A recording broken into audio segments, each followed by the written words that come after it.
سے press release جاری کی جا رہی ہے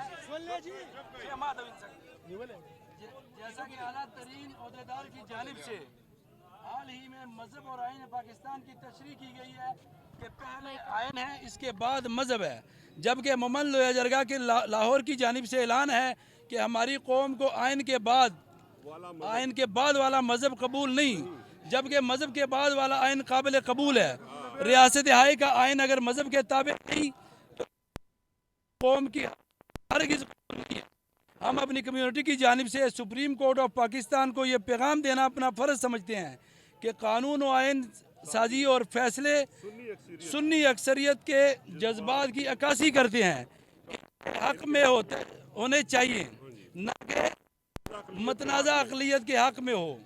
مختصراً چیف جسٹس آف پاکستان صاحب سے گزارش ہے کہ ہم بطور ریاست ایک سنی اکثریت ریاست ہیں، آپ کا فرض ہے کہ آپ کا فیصلہ اکثریت کے حق میں ہو نہ کہ اکثریت کے مخالف میں۔ آپ کے فیصلوں کا جھکاؤ اہل سنت، بریلویوں، دیوبندیوں، اہل حدیث و اہل تشیع کی حمایت میں ہونا چاہیے نہ کہ متنازع اقلیت کی حمایت میں۔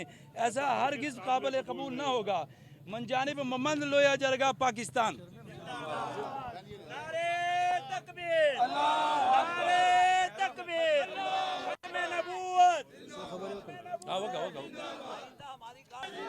تاجدار ختم نبوت، غلام ہے غلام ہے، غلامی ہے رسول میں۔